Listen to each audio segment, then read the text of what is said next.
Hello, Zach McReynolds here. Cherrie Zach team, next home.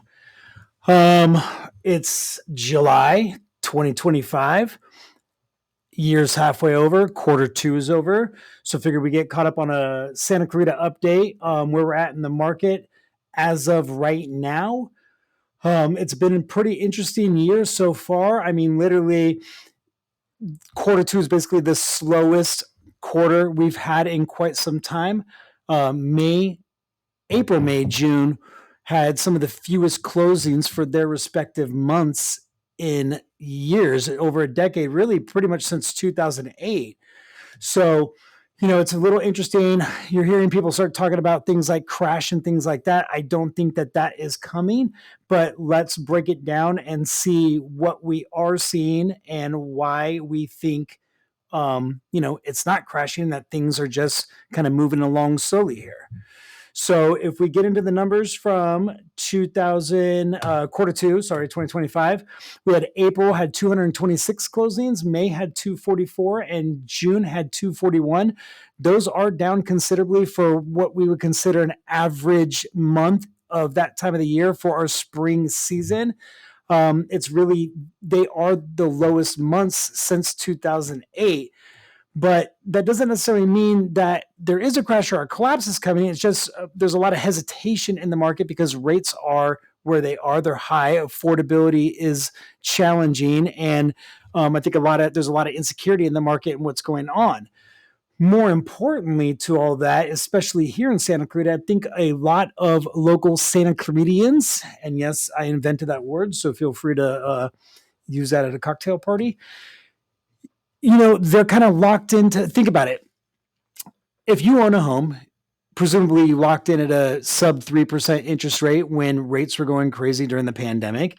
If you've outgrown your house, or even your house is too big and you want to move up or move down to get out of that 3% and get into something in the high sixes pushing 7%, that payment jump, it just isn't worth the movement. So a lot of people are just kind of frozen in place right now. So we're missing that whole local move up, move down crowd out of our buying pool and our seller pool, but as the buyers. So take anything, let's say over $1 million, that's not a first time home buyer entry level price. So again, presumably that's somebody who has to sell something to buy that. And if you don't want to get out of your low interest rate, even though you need another 1,000 square feet or you need another bedroom or two, it just doesn't make sense financially to make that move. So we're just missing all the Santa Claritians out of the market that would typically be doing that. And a lot of Santa Claritians that are selling, typically then they're the ones moving out of state because they're trying to go somewhere where they can get more for their dollar. They could sell cash out, got a couple $100,000 in equity. And, we're having a lot of people go to Tennessee right now. That's kind of been the hot one lately, where, Idaho was big a couple years ago. They're going where their money goes, stretches a little bit further. So then who is the buyer here? Well, this is what we're finding. While these local buyers are frozen, we're seeing a ton of people coming up from Glendale, Burbank, Pasadena, even West Valley, like Canoga Park, Woodland Hills. They're selling smaller, more expensive homes coming out here because there is more space. There's better schools or better ranked schools, safer neighborhoods. It's considered cleaner by a lot of people's accounts coming out here, so they can sell a 3-bedroom, 1,400 square foot house in Burbank for over 1.1. Come out here, get a bigger house for less money. There's value in Santa Clarita. So this is a big part of our marketing strategy when we have a listing is we are running targeted ads to those areas. I'm running Facebook, Instagram, and YouTube ads to target buyers in those areas. In fact, let me show, if you can see our YouTube channel here, these are some of our listings, and they're getting 8,000, 9,000, 7,000, 10,000, 10,000, 9,000 views. And those aren't just, my mom watching it 9,000 times. That's me running an ad on our YouTube channel, which is owned by Google, and promoting our listings into Glendale, Burbank, Pasadena, other parts of LA too, because this is who the buyer is right now in Santa Clarita for our homes. So, why are things sitting is a big question I'm getting. especially on the buyer side, when we have buyers, we're seeing a lot of properties. The average days on the market right now, actually, I'll go here, is my bad. We're averaging. This is a little low because we've been averaging kind of into the 50s for active properties. Oh man, my bad. We've been averaging into the 50s, and right now for last month it was looking good. We're sub 40, but the last couple of months are averaging basically 50, and everything active in Santa Clarita right now is pushing 60. But why are things sitting? And unfortunately, it's because a lot of people are focused on what price they could have got. Their neighbor Jim sold a couple years ago for price X, and everyone's really focused on that price. And they want to list for that price that they could have got if they had sold 2 years ago. But that's not realistic to the market. It's weird because it looks like we're having a price increase all this time, but it's very area specific. And if you see, right, when rates first jumped, in the mid 22, we saw a pretty good drop in price. Now things have been holding pretty firm, and they've actually been running pretty flat. And this is why this isn't such a big conversation out there, because it looks like prices have been ticking up. But I'm sure in your neighborhood, you've seen that prices aren't getting what they were getting a little while ago. And that seems to be the problem. There's a lot of price drops and things sitting on the market because people are reaching on for a price that isn't realistic to the market today. So, having an agent that really can identify what the market statistics and trends in your neighborhood are, so you're listing appropriately. The buyers are very savvy, right? We can all look up on any Zillow or wherever we like to look for homes, and we can see what's been selling in the neighborhood. So, if something sold for 950, 960, 970, and then someone's reaching for over $1 million, the $1 million price doesn't look right in that, that hypothetical right there. But that's what we're seeing a lot of.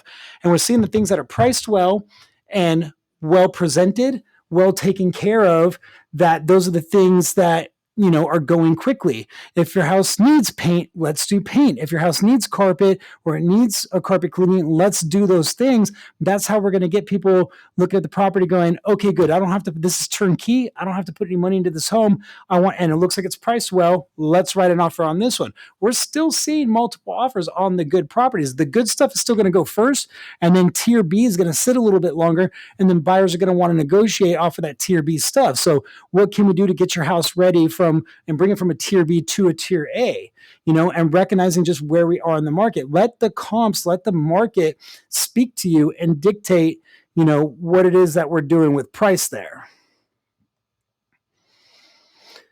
Because things are sitting longer. I kind of jumped over this part now, but basically we're averaging 45 to 50 days. I think we all were pretty spoiled by what happened in that kind of early 2020 and 2021 pandemic era.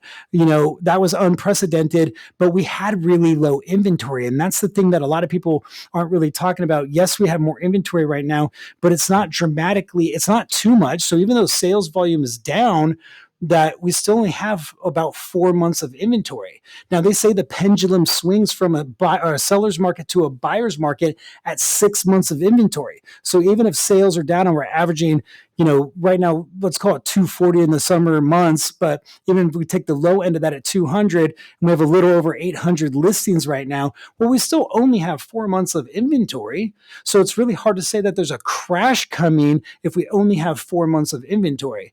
Now, if that were to dramatically increase and we were to get, 8 to 9 months of inventory, then that might be a little scary. We might see prices come down significantly. But again, I think the only prices that are really coming down in this market are the things that are just priced too high. So it looks like prices are coming down, but had they been priced accordingly to the market trends or to the comps in the neighborhood, they probably would have moved a little better and not look like such a dramatic decrease. Because again, if we go to median, the median is kind of ticking along here. It's trending flat. I mean, that's pretty flat, and a normal increase in any decent market in real estate is only increasing 3 or 4% a year. So it's not like we're not used to things doing this from 19 to 20. We had a pretty, an over 20% increase in 1 year, right? Um, and yeah, I think I covered all that. Let's move on here. What do I got next? So for buyers, what this means is that there is a pretty good opportunity, especially on the stuff that is sitting longer. We're seeing a lot of buyers getting not only get their compensation to their agent covered, we're seeing them get closing cost credit. We're seeing them get credits for rate buy downs. If you're familiar with that, a regular rate buy down or even these 2-1 buy downs. A 2-1 buy down would be if today's rate was 6.75, you get the seller to buy your rate down. The first year is a whole 2 points lower. So if today's rate was 6.75 for the first year in your new home, you'd get a 4.75. Then the second year would go up to 5.75. Then the third year through the rest of the 30-year loan, if you never refied, would be what you would have got today anyways at 6.75. So for the first 2 years, you're getting a deal and you're getting a discount. And that's pretty significant. A full 2-point buy down in your first year, you're saving hundreds of dollars, obviously depending on your price point, but that's pretty dramatic. And it's pretty easy to get that from the sellers right now, just because there is more competition. There's a lot more homes on the market. And then there's a lot of things sitting because of the mispricing. So it is easy to get compensation from a seller to go to various things like closing costs, rate buy down, and obviously compensation for an agent, what your agent is charging you as a buyer's agent to represent you. And then for the, out of area, your Glendale, Burbank, Pasadena, if you're in LA and you're considering Santa Clarita, it isn't as competitive up here right now. I'm hearing that the Valley and other parts are still pretty competitive, and maybe that has something to do with some of the displaced families from Altadena. Maybe there's a little more competition out there. We haven't really seen that pick up in our area yet. I've ran into a few people on the weekends doing open houses of some of those families, but we haven't really felt that saturation hit our market. It may be coming down the road as things get a little too competitive down there. Maybe people want to end up this way, but it's pretty rare to see multiple offers. It happens, don't get me wrong, especially the good properties. If you're looking for that special, unique thing with view, pool, RV park, and the thing that has it all super upgraded, those tend to get a lot of attention, get the buyers, and then the stuff that isn't as upgraded or isn't as turnkey, especially if we're in a market where a lot of people are putting as much as they have, available into their down payment, then a lot of people don't want to do even simple things like paint and carpet, things that are easier to do that, a couple of years ago were pretty standard to do those things. People are kind of passing because there is more inventory than they're willing to wait. Like, well, what's next week going to bring me? Because there's been a lot of listings hitting kind of weekly. But your money definitely does go further out in Santa Clarita versus those areas. And what does this mean for sellers is, there's still motivated buyers out there, but they are being a lot more selective. We're seeing success with sellers that are willing to price in line with the comps, price at market value. And let's work on the presentation, the marketing. Do we need to stage? Do we need to declutter? Do we need to paint? Do we need to change the carpet? Getting those things ready first is going to make all the difference once we go online. Remember, the first impression of your home is how you look in that thumbnail image.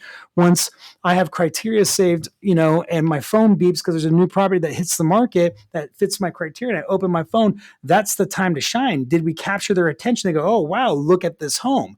Because they open it and they're like, they scroll right past it. Maybe they don't even come to the open house. Maybe they aren't willing to take a look. So your time to shine is that first week that you're on the market. You'll never get that opening week back. And then targeting the right buyer pool is so important too. Like I said, if many Santa Claritians aren't buying homes, especially the bigger homes that you need a move up person to sell with some equity and buy into, then we really need to be focusing on the people from Glendale, Burbank, Pasadena, the ones that we know are willing to sell and move out here because they are getting a value. They're willing to give up their 3% interest rate and move into a 6.75 because they have made so much money on their property down there, and they're getting more bang for their buck because they can, double their square footage for less price in many cases. So who are we marketing the home to is so important.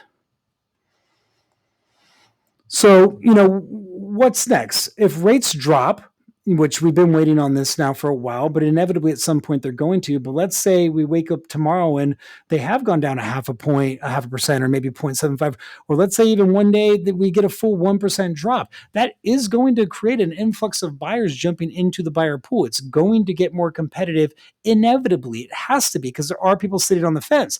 And especially now, because we've been dealing with this type of market for, almost 3 years since rates went up. I mean, we're well out of the pandemic rate and all the craziness that was going on. If you were in the market then with, we had a property that had 45 offers on it.